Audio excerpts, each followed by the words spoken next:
Welcome back to More Than Muscle UK, the channel where you need to be subscribed if you want to be losing anywhere between 5 and 10 kilos in the next 12 weeks. In this video, we're going to be going through another efficient fat loss workout where you're going to be building muscle, losing weight, and getting around the gym with no confusion. All the exercises will be listed in the description below so you can follow. Take note and let's go. So you would have seen in previous workouts that we like to use a method that combines lower body exercises with upper body exercises. Now in this workout, it's going to be exactly the same. We just got different exercises. And the emphasis today, we're going to get nice push and pulling from the upper body, but we're going to work on a lot of our posterior chain. So all those muscles behind you, your glutes, your hamstrings, those muscles that most of us are quite weak in. Our first exercise is a step up. Now in previous workouts, we've done a low step up around shin height. Today, we're going to have it at around knee height. What this is going to do is work our hips, our glutes and our hamstrings a little bit more. So you're going to have 3 to 4 sets of 8 to 10 repetitions on this exercise, and then we come over to the shoulder exercise where we've got 3 to 4 sets of 8 to 10 repetitions, and you'll see me do this in a second. So first exercise, really important. Big mistake people make is they either have their feet too close to their glutes and their knees are really traveling over and you've got your heels coming up. Big thing you want to do is make sure you've got a nice vertical shin angle when you're starting. The other thing that you want to do, George, if you come over, you'll get this over this side, or I'll do it over here. The other thing that you want is your standing leg, you want the heel to be in line with the toe. But this toe is in line with this heel, and that will give you a nice hip width when you're working. Looking at the same principles, a weight that's going to challenge you for the last 2 repetitions. Away we go. 1, 2, 3, really pushing through the box, trying to extend that leg and work through your hips and quads.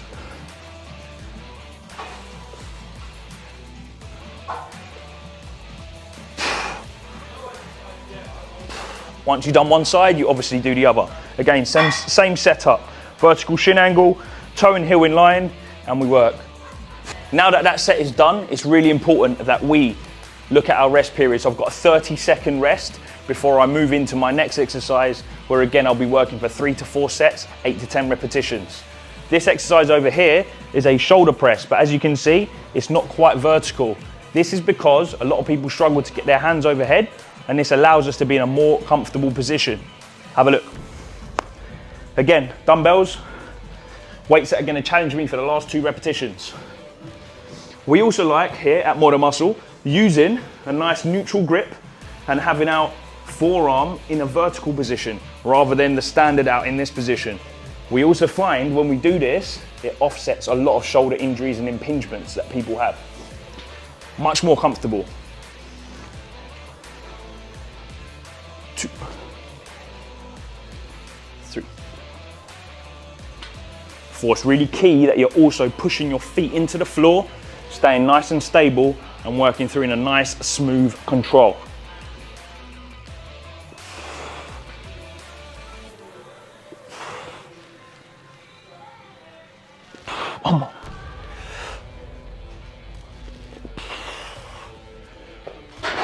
Good. So now, finished my set.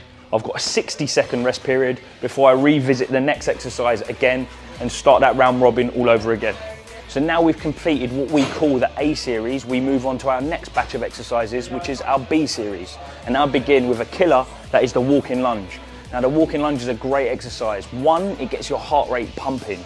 2, if you play any sports, it's great for deceleration, it's great for acceleration. It makes you fast and powerful. But 3, those posterior chain muscles, glutes and hamstrings, smoked. They'll also open up those tight hips that everybody has. Let's go. I've got 3 sets to go of this exercise paired with my other exercise, which is a 15-degree dumbbell press. I'll show you that one in a second. We've got 3 sets of 16 steps to do, which is 8 on each leg. Let's go. Dumbbells in each hand, nice long strides. 2, 3, 4, 5. As I said, it's great for absorbing that force into the floor and accelerating out.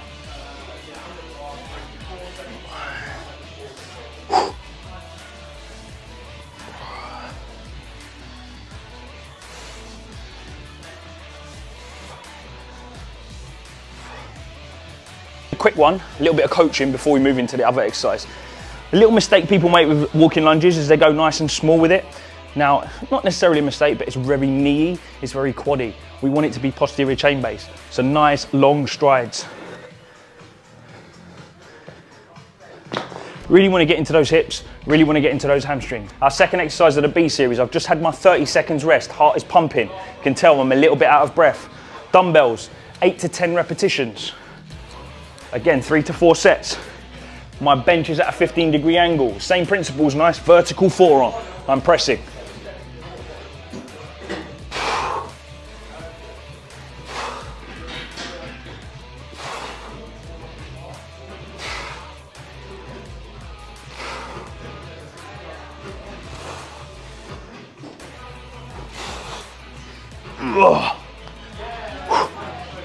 Set done, 60 seconds on the clock, it's on, before we move on to our next set.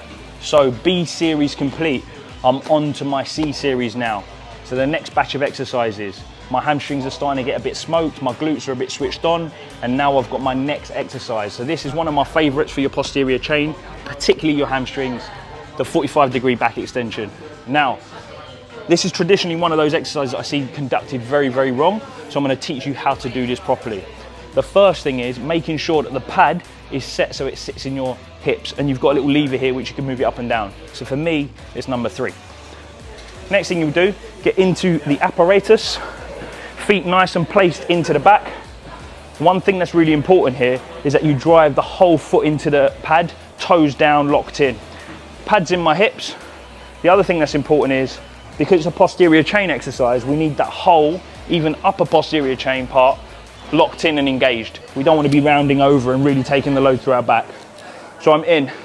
I'll just extend like I would maybe in a Romanian deadlift, feeling it in my hamstrings through hip extension, and then driving my hips into the pad, pushing my toes hard into the pads behind me, and then working through. Now for me, and for some of you, you might find this quite easy, so you'll need some loading. So I've got a little dumbbell here that I'll use. Traditionally, you'll see people holding it like this.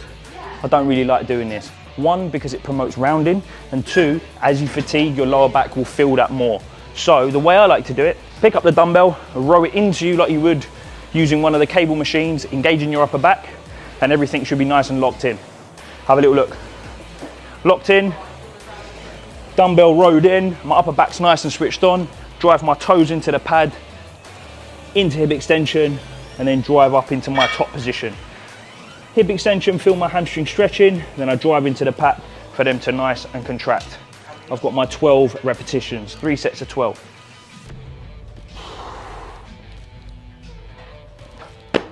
Bosh. My second exercise on my C series is a chest supported seated row, working horizontally, so those upper back muscles. If you think about that first exercise, we're doubling up a little bit there, so the upper back muscles are going to be smoked, as well as those posterior chain muscles. So with regards to this, you want to set the seat height so that the pad is in your chest, yeah?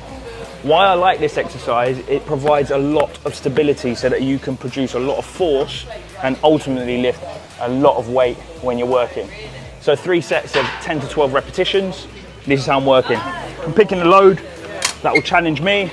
Into the pad, the arms reach, so I've got a nice straight arm. My feet are locked into the floor, and I'm just rowing horizontally, trying to squeeze those mid-back muscles.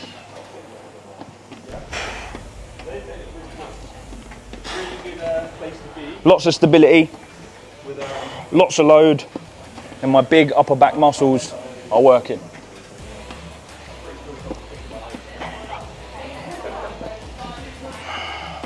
So something I want to emphasize when I say big, I don't mean I've got big upper back muscles.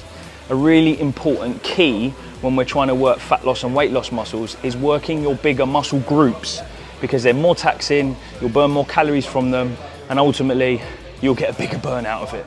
I'm into my final groupings of exercise, and I've got 2 exercises that I've paired together in circuit fashion.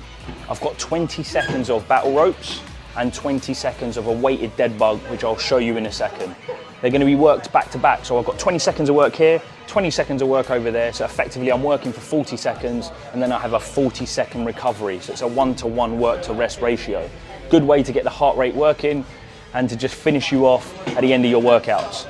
Now, the battle rope can be used as a good way to work your arms without just doing bicep curls. It's more metabolic, it's more geared towards our fat loss, which is basically the weight loss goal that we're looking for. Have a little look. With regards to the battle rope, there are many ways in which you can use it, and there's many different drills you can do. Today, we're gonna do what I call drum rolls, a great way to mimic hammer curls, get those arms fired up and my heart rate working. Have a little look. So for 20 seconds, I wanna get as many ripples as I can through the battle rope as possible, and I'm working. So as you can see, my arms are working, my biceps are firing, but ultimately, in those 20 seconds, my heart rate is ticking, and I'm working metabolically towards my fat loss goal. When we think about stance, you wanna be in a nice quarter squat position. My 20 seconds is done, straight into my weighted dead bug. So for me, I've got a nice 15 kilo plate. Nice anti-rotation drill, straight arm strength. I've got 20 seconds of alternating my feet.